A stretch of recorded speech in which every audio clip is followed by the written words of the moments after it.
Hi dear students, ഇന്ന് വന്നിരിക്കുന്നത് ഇംഗ്ലീഷിൻ്റെ 4ാം ക്ലാസ്സിലെ ദ സീഡ് ഓഫ് ട്രൂത്ത്, അതായത് സത്യത്തിൻ്റെ വിത്ത് എന്ന ടോപ്പിക്കുമായിട്ടാണ്. അതിൽ ഇന്ന് നിങ്ങൾ ക്ലാസ് കണ്ട് കാണും. അതിൻ്റെ കുറച്ച് മീനിങ്ങും അതുപോലെ തന്നെ തോട്ടുമായിട്ടാണ് വന്നിരിക്കുന്നത്. ഇത് അവസാനം വരെ കണ്ടാൽ നിങ്ങൾക്ക് നോട്ട്ബുക്കിൽ എഴുതിയെടുത്ത് ടീച്ചറിന് അയച്ചു കൊടുക്കാൻ പറ്റും. അതിനു മുമ്പ് മാഷ് ഒരു കാര്യം പറയട്ടെ. നിങ്ങൾ ആദ്യമായിട്ട് കാണുന്നവരാണെങ്കിൽ ഈ ചാനൽ താഴെ കാണുന്ന ചുവന്ന ബട്ടണിൽ അമർത്തി സബ്സ്ക്രൈബ് ചെയ്യുക. തൊട്ടടുത്ത ബെല്ലൈക്കണും ക്ലിക്ക് ചെയ്ത് കഴിഞ്ഞാൽ ഞാനിടുന്ന വീഡിയോസ് അപ്പോൾ തന്നെ നിങ്ങൾക്ക് നോട്ടിഫിക്കേഷനായിട്ട് വരുന്നതായിരിക്കും. അപ്പോൾ ഇന്നത്തെ ടോപ്പിക്ക് നിങ്ങൾ പഠിച്ചത് ദ ഡിസപ്പോയിൻമെൻ്റ് ആണ്, അതായത് നിരാശ. അപ്പോൾ നിരാശയിലാണ് നമ്മളുടെ കുട്ടി ഇരിക്കുന്നത്. നിങ്ങൾ ചിത്രത്തിൽ കാണുന്നുണ്ട്. അത് വെച്ചാണ് നമ്മൾ പഠിച്ചത്. ഓക്കെ, ഇനി നമുക്ക് ന്യൂ വേർഡ്സിലേക്ക് കടക്കാം. ഇന്നത്തെ ആ ടോപ്പിക്ക് നിങ്ങൾ ടെക്സ്റ്റ് വീട്ടിലിരുന്ന് വായിക്കണം. വായിച്ച് നിങ്ങൾക്ക് ടീച്ചറിനൊക്കെ അയച്ചു കൊടുക്കണം. ഓക്കെ, വാട്ടർ, അതിൻ്റെ വെർബ് നനയ്ക്കുക എന്നാണ് അർത്ഥം. ഓക്കെ, അല്ലാതെ വാട്ടർ എന്ന് വെച്ചാൽ നമുക്കറിയാം വെള്ളം എന്നാണ്. ഓക്കെ, അടുത്ത വാട്ടേഡ് എന്ന് വെച്ചാൽ നനച്ചു. വാട്ടേഡ്, നനച്ചു. അടുത്ത മാന്യൂർ, ഇതിൻ്റെ വെർബ് വളമിടുക എന്നാണ്. ഓക്കെ, അടുത്ത മാന്യൂർ, നൗൺ ആണെങ്കിൽ വളം എന്നാണ് അർത്ഥം. ഓക്കെ, അപ്പോൾ മാന്യൂർ വെർബിലാണെങ്കിൽ വളമിടുക എന്നും മാന്യൂർ നൗണിലാണെങ്കിൽ വളം എന്നാണ് അർത്ഥം. ഓക്കെ, അടുത്തത് മാനുവേഡ് എന്ന് വെച്ചാൽ വളം ഇട്ടു എന്നാണ് അർത്ഥം.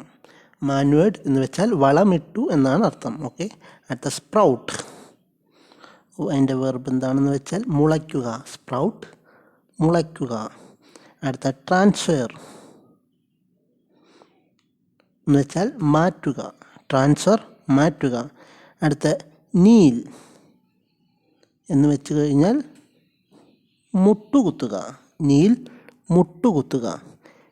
നെൽറ്റ് എന്ന് വെച്ച് കഴിഞ്ഞാൽ മുട്ടുകുത്തി എന്നാണ് അർത്ഥം. ഓക്കെ, അപ്പോൾ ഈ ന്യൂ വേർഡ്സ് ഇത്രയും നിങ്ങൾ നോട്ട്ബുക്കിൽ എഴുതിയെടുക്കണം. ഇതുപോലെ തന്നെ അങ്ങ് എഴുതിയെടുക്കണം. എന്നിട്ട് നിങ്ങളുടെ ടീച്ചറിന് വാട്സപ്പിൽ അയച്ചു കൊടുക്കണം. ഓക്കെ, അതിന് മുമ്പ് ഈ മാഷ് ഒരിക്കൽ കൂടി ഓർമ്മിപ്പിക്കുന്നു. താഴെ കാണുന്ന ലേണിംഗ് സക്സസിൻ്റെ അപ്പുറത്ത് കാണുന്ന ചുവന്ന ബട്ടണിൽ അമർത്തി സബ്സ്ക്രൈബ് ചെയ്യണം. ജോയിൻ ചെയ്താലേ ഉള്ളൂ നിങ്ങൾക്ക് കാശടയ്ക്കേണ്ടതുള്ളൂ. അല്ലാതെ തികച്ചും സബ്സ്ക്രൈബ് ചെയ്ത് കഴിഞ്ഞാൽ ഇത് തികച്ചും ഫ്രീ ആണ്. ഓക്കെ, ഹായ് പ്രിയപ്പെട്ട കുഞ്ഞുങ്ങളെ, നിങ്ങൾക്കറിയാം പിങ്കാല അവിടെ ഡിസപ്പോയിൻ്റഡായിട്ട് ഇരിക്കുകയാണ്. അപ്പോൾ പിങ്കാല അവിടെ കുറച്ച് കാര്യങ്ങൾ ചിന്തിച്ച് കാണും. ഇനി നമുക്ക് അത് എന്താണെന്ന് നോക്കാം. എങ്കിൽ നമുക്ക് ഈ തോട്ടൊന്ന് നോക്കാം. What will be his thought, അവൻ്റെ ചിന്തകൾ എന്തായിരിക്കും? ഇനി നമ്മൾ നോക്കുന്നത് thought of Pingala. The seed deceived me, all the other childrens have well grown plants. One of them will become the next king or queen. I am not fortunate. Why should I go with his seed. അപ്പോൾ അവൻ ചിന്തിക്കുകയാണ്, എല്ലാവരും നല്ല രീതിയിൽ പ്ലാന്റുമായിട്ട് ഇപ്പോൾ വരും, അവരെല്ലാം ക്യൂനും കിങ്ങുമൊക്കെ ആവും, ഞാനിനി എന്ത് ചെയ്യുമെന്നുള്ള ചിന്തയിലാണ് അവൻ നിൽക്കുന്നത്. ഞാനിനി ഈ സീഡും കൊണ്ട് എങ്ങനെ പോകും? പക്ഷേ അവൻ്റെ സീഡ് മാത്രം കിളിക്കുന്നില്ലല്ലോ, അതെങ്ങനെ കൊണ്ടുപോകുമെന്നുള്ള ചിന്തയിലാണ് അവനാണ്. ഇതെല്ലാമാണ് പിങ്കാല ചിന്തിക്കുന്നത്. അപ്പോൾ ഇത് നിങ്ങളുടെ നോട്ട്ബുക്കിൽ എഴുതി നിങ്ങളുടെ ടീച്ചറിന് അയച്ചു കൊടുക്കാൻ മറക്കരുത്. അതുപോലെ തന്നെ ഈ മാഷ് ഒരിക്കൽ കൂടി ഓർമ്മിപ്പിക്കുന്നു, നിങ്ങളുടെ ആദ്യമായിട്ട് കാണുന്നവരുണ്ടെങ്കിൽ ചാനൽ താഴെ കാണുന്ന ചുവന്ന ബട്ടണിൽ അമർത്തി സബ്സ്ക്രൈബ് ചെയ്യാൻ മറക്കരുത്.